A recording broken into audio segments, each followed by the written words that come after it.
Hi guys, welcome to the channel of love. Shall I read to you? I thought let's carry on with the amazing power of deliberate intent.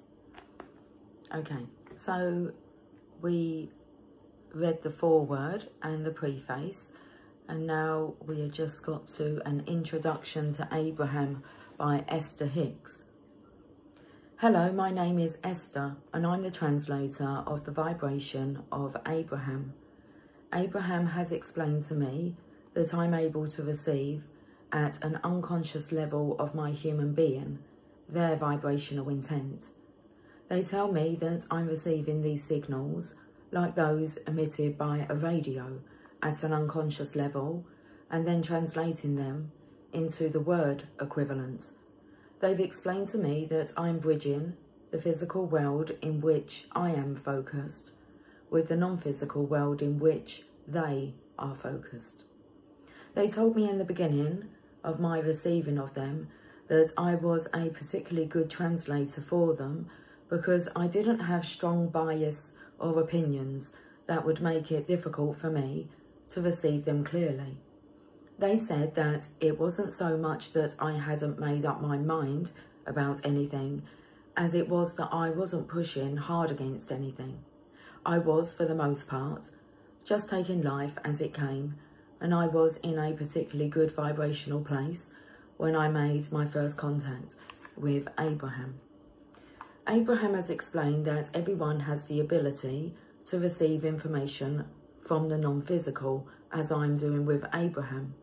Just as we all have access to writing beautiful music or painting beautiful pictures, it's all there for us to tap into at any time from any physical vantage point.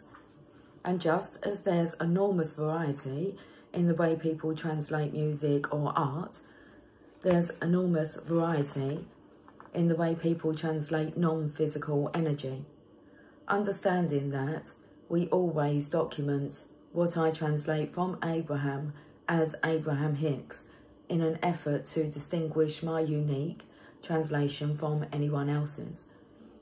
Abraham suggested to me in the beginning of my translating for them that I not read what others have written or what others are writing, for they wanted my interpretation of them, Abraham, to be uncluttered by opinions of others. They didn't want me to worry that I was unconsciously picking up information from other books or people. They wanted me to feel assured that I was, in fact, a pure translator of what they were offering. Now, all these years later, from time to time, I've picked up something or other that someone has sent us, and I can always feel the vibrational compatibility or lack of it when I read. Abraham has assured me that at this point, I'm in no danger of hindering my ability to hear them accurately when I read, but I can feel that it often takes some time to get myself really tuned in to their pure thought. So while many people lovingly send us books, manuscripts or information in a variety of formats, I prefer not to read any of it, for it's my intention to translate as clearly as possible what Abraham is projecting through me. Abraham has explained to me that thought by thought, sentence by sentence, discussion by discussion, we, Abraham and Esther, have found accurate and unique ways of explaining their teachings that continue to expand and clarify. As they offer a block of thought, I do the best job I can, unconsciously, of finding physical words that most accurately depict their meaning. And when my words and Abraham's meanings match, off we go on some powerful, interesting and clarifying rampage.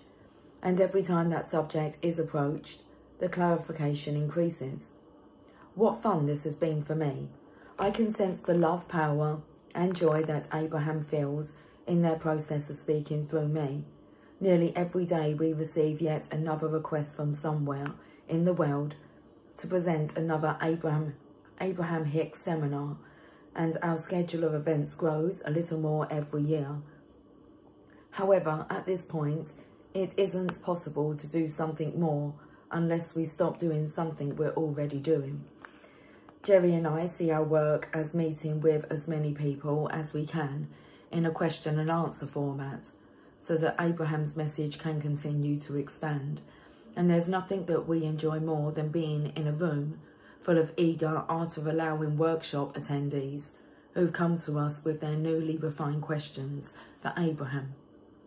The questions that people bring to Abraham, as well as those that erupt from our personal lives, are what cause Abraham's message to continue, to clarify and expand. And whenever Abraham offers a suggestion of any kind, Jerry and I always do our best to understand it and apply it to our own lives. Over the years, Abraham has offered many processes. They lovingly tell us that they're eternal spewers of processes. So whenever they offer one, I always watch for an opportunity in my own life to apply it, and I always receive immediate and satisfying results from my efforts. When I look at the wonderful way we're living, see the amazing results we're experiencing in every area of our lives, feel the security that comes from understanding that we do create our own reality, and feel the satisfaction of having created such a wonderful reality, I want everyone to come to know what we've already discovered. We hold approximately 60 workshops every year, and we drive from city to city in our amazing motor coach that Abraham lovingly refers to as the Monster Bus. We continue to find lovely places to park, take our walks and write our books. For finding a place where we feel wonderful is an important key to relaxing and to receiving from Abraham. When we're at home in Texas, I have many quiet, private and beautiful places to choose from where I can sit and receive Abraham's message. But my favourite always is our amazing treehouse. I always feel happy anticipation of what Abraham will have to say as I climb up into the treetops with my laptop computer and settle into the delicious energy of Abraham. As I closed my eyes and relaxed, waiting to begin receiving what I knew would be another wonderful book, Abraham said to me, "Esther, these words will flow easily. So many readers are reading Ask and It Is Given, and their questions for clarification are already reaching us. Therefore, writing this book, which is a different book, yet a continuation of the first one, will flow easily for you. Enjoy this process. We are enjoying your enjoyment of your treehouse. Now let us begin." Chapter 1. A new way of looking at life. Contrary to what many of our physical friends believe, life on planet Earth is at its all-time best and getting better. This powerful and accurate statement is not only based on our observation of the intricate details of life on Earth, but also on our knowledge of the powerful laws of the universe and our understanding that all things are eternally expanding and improving.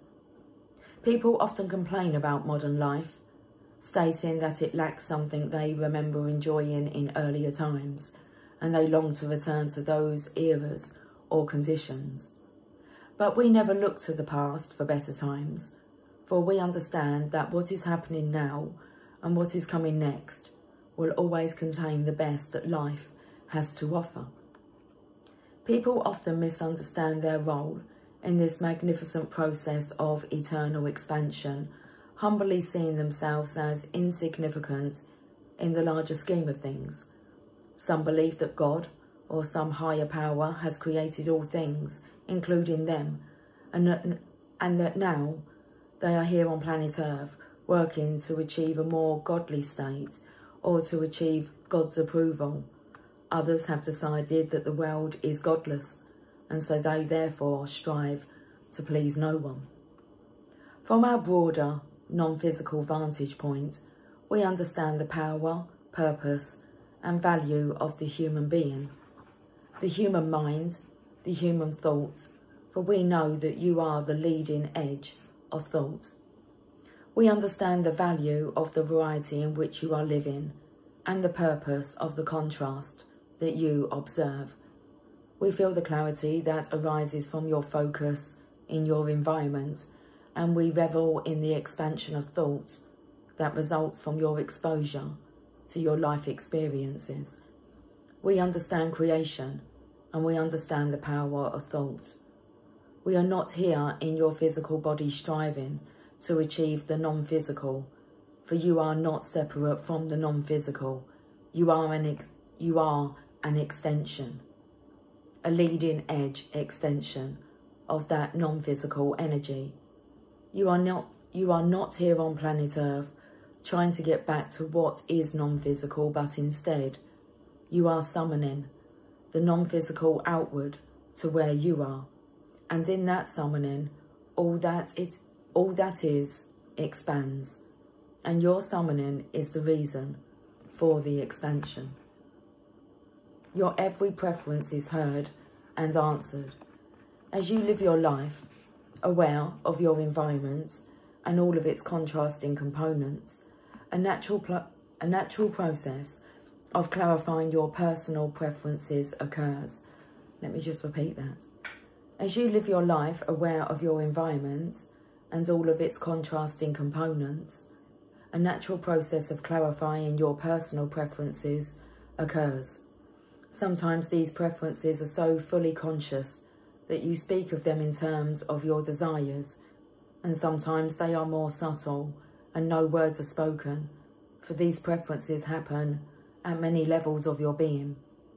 Even the cells of your body are points of consciousness who are experiencing contrast and clarifying their preferences.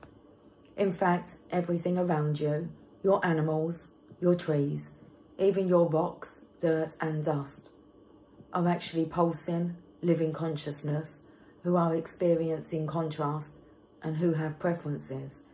And these living, pulsing preferences have summoning power. Excuse me.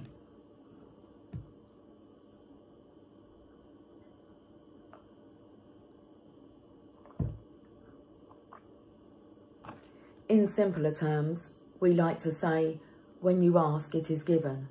It is always given. It is given every time, no exceptions. When you or anyone else asks, it is given. And this simple process of exposure to experience, which causes consciousness to clarify personal preferences, sets a vibrational summoning into motion that causes the eternal expansion of the universe. When you realise that everything you see around you in your time-space reality is consciousness, that every point of consciousness is having an experience in which its own preferences are born, and that every preference is heard and answered, then you must understand, as we do, that all is very well. You are a powerful leading edge creator. You are on the leading edge of thought, experience and expansion. You are certainly not alone in this, for all that has come before you is aware of where you are, what you are doing, and what you are asking for. The non-physical aspect of this leading edge you is experiencing the expansion. Okay, the non-physical aspect of this leading edge you, the non-physical aspect of this leading edge you is experiencing the expansion, also reveling in the new ideas and joyously joining you as you continue to move into your powerful future. It is our desire that you remember all that you are, so that you can enjoy this leading edge vantage point in the way you intended as you decided to come forth into this physical body. You are not inferior beings in need of enlightenment. You are not insignificant particles in a vast, unending universe. You are not misguided or forgotten. You are not misguided or forgotten children trying to find your way home. You are powerful, leading edge creators riding the most significant wave of expansion that has ever occurred. And it is our desire that you return to your conscious awareness of this, so that your time in this physical body can be one of deliberate, conscious joy. Chapter 2. Life on planet Earth continues to get better. Each generation living on your planet benefits from the life experiences of previous generations. We suppose that this statement seems obvious to most who would read it. However, it is a much more powerful statement than most would understand at first glance. When you contemplate the statement from your awareness of the law of attraction, that which is like unto itself is drawn, and when you remember that everything that exists in your physical time-space reality exists because of a focused asking from this time-space reality, you begin to get a sense of the importance of all who have been focused, all who have lived contrast, and all who have been asking for questions to answers, resolutions to problems, improvements to situations, and fulfillment of desires. This living of the contrast, which causes a focusing of desire, calls forth the creative energy of the universe, and is, in fact, what causes all life to evolve. It would be accurate to say that this living of contrast equals the asking or desire that summons the energy that is life. There is great satisfaction in deliberate creation. We have been speaking often about the creative process, and we have been explaining that you are the creator of your own experience. And many are beginning to make the absolute correlation between what they are thinking, how that thought feels, and what then manifests in response to that focus.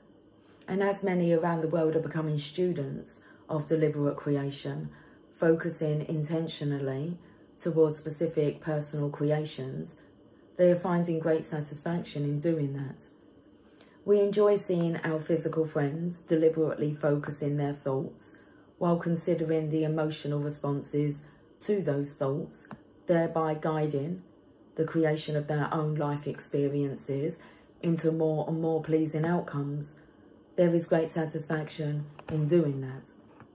We enjoy seeing our physical friends live in situations not wanted, then deliberately modifying their focus, thereby shifting the way they feel, thereby changing their point of attraction, and thereby receiving different, more satisfying results. There is great satisfaction in doing that. So focusing intentionally is deliberate creation, and there is great satisfaction in deliberately creating pleasing outcomes. It is satisfying to change the condition of one's body from sickness to health. It is satisfying to attract and allow more money for the purchase of many satisfying things. It is satisfying to change relationships, to live in new homes, and to drive new vehicles. It is satisfying to have control over all of the physical trappings of one's own life experience. The art of allowing your deliberate intent. Not so long ago, we encouraged Jerry and Esther to change the name of the Abraham Hicks seminars from The Science of Deliberate Creation to The Art of Allowing, because deliberate creating is about much more than happy outcomes or improved conditions.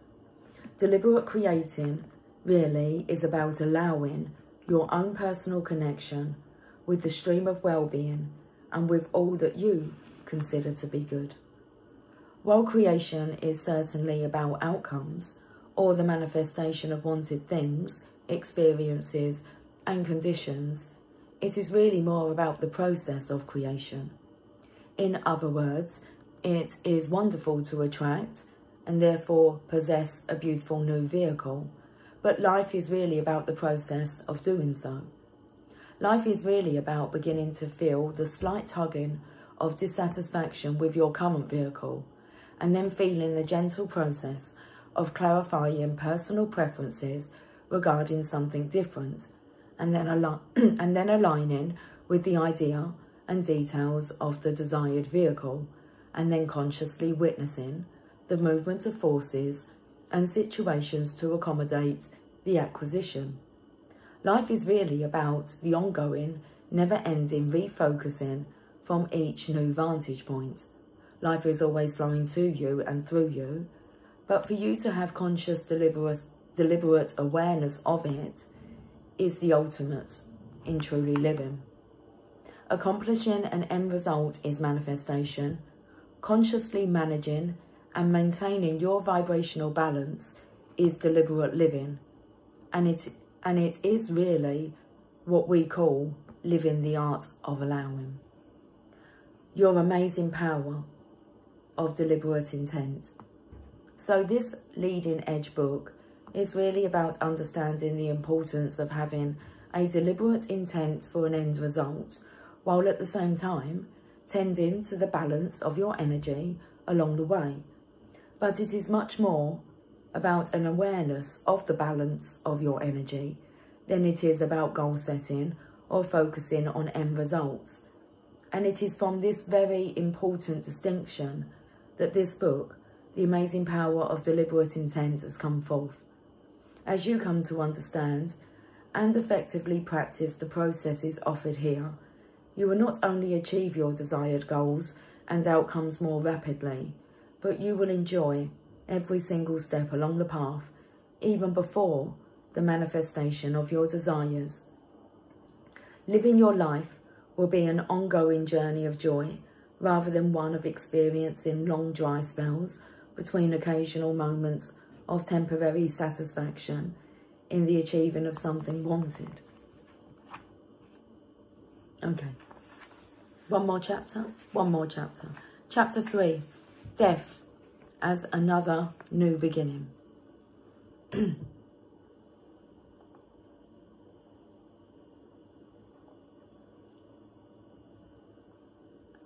The time on the clock is 1301.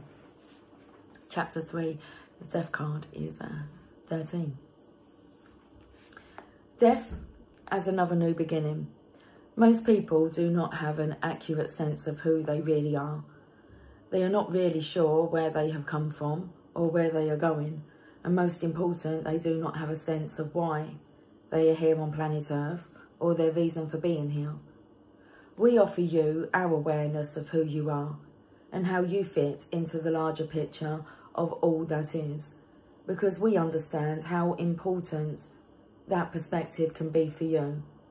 Once you remember who you are and regain your sense of total continuity of where you have come from and where you are going, your powerful now will become infinitely more satisfying. Perhaps the easiest route to your understanding of the fullness of your being is for us to begin with a discussion of your personal death. That may seem a bit odd to you if you are one of our physical friends who sees death as the end of your life experience. However, we do not see what you call your death experience as the end of anything, for you are an eternal being who has no end. Just as what you call death is not the end of your life experience, what you call birth was not the beginning. You are eternal consciousness, expressing yourself in an endless, glorious dance of consciousness. You will never cease to be.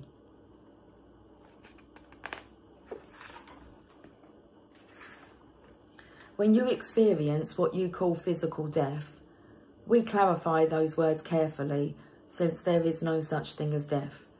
You withdraw your consciousness from the powerful point of focus that you know as your physical personality, and focus fully into the non-physical realm. And in the moment of that change of focus, you leave behind all feelings of inferiority, all doubt, all worry, all hate, all anger. And in a moment in time too short to measure, you re-emerge back into the joyous, pure, positive energy perspective that is really who you are. When you make a decision to come forth into a physical body, Only a part of the consciousness that is you is temporarily focused into that body. When you experience physical death, that pointed consciousness is withdrawn from the physical and refocused into the non-physical. You are here with deliberate intent. Focusing consciousness into a physical body is not something that is taken lightly from your non-physical point of view. It is with clear and deliberate intent that you decide to project consciousness into this time-space reality, and it is with great enthusiasm that you come forth into these bodies. You are filled with eager anticipation for a number of reasons. You know that you are an eternal being. You understand the value of your being. You are fully cognizant of who you are. You do not doubt your value or your worthiness. You understand that life in this time-space reality is the leading edge of thought. You know that you are coming into an environment that is stable. You know that well-being is the dominant order in this environment. You know that this is an environment with a tremendous variety of interesting components. You understand the laws of the universe and bases of creation. You are a master creator and you know it. You like the experience of creating. You know what you are good at. You understand and appreciate the law of attraction. You know of its fairness and you appreciate its consistency. You are eager to don your new perspective so that the environment that surrounds you can inspire your new personal preferences and desires. You enjoy the sensation of a fresh new desire. You understand the universal response to your fresh new desire. You relish the feeling of desire summoning to you and through you. You understand that this feeling of desire is the feeling of life. You do not worry about contrast, for you understand its purpose. You know that it is through your interaction with contrast and variety that your own desires will be formulated. With no reservations whatsoever, you eagerly anticipate the new awareness of desire that is the inevitable result of this leading edge participation in life. You come forth not in anticipation of the completion of anything, for you wisely remember the eternal nature of yourself and all that is. You know that life will eternally expand and that it is not your purpose or the purpose of anyone to complete it or finish it. You understand that expansion is the natural result of your focus into contrast because you know that the contrast will cause you to ask. You know that when you ask, it is always given. Therefore, you have no desire to avoid contrast because you understand the focusing power of contrast. You know that variety and contrast will cause you to determine the specifics of your personal preferences, and you know that each of those preferences, big or small, will be answered in the moment they are born. And so, an appreciation of your contrasting environment is necessary for you to consciously experience the continuum of who you really are. You came here expecting to produce new desires. We want to help you reclaim the eagerness and the anticipation you felt for this joyous life experience when you entered this physical body and this time-space reality. You did not come forth to fix something that was broken or to help to redirect a misguided world.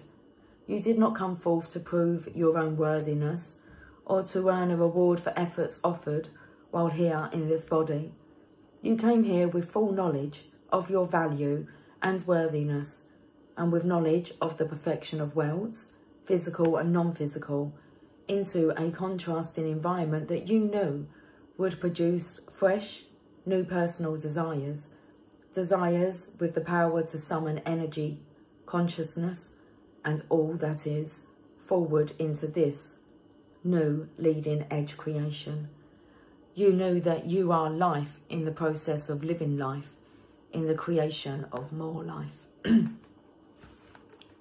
You know that you are life in the process of living life, in the creation of more life. Such a tickly throat. We're done. It's all good. And most important, you knew, and your non-physical part still knows, that the reason for all of that is joy. Joy to the world. I will catch up with you guys soon. Okay. Take care. Much love. Bye for now.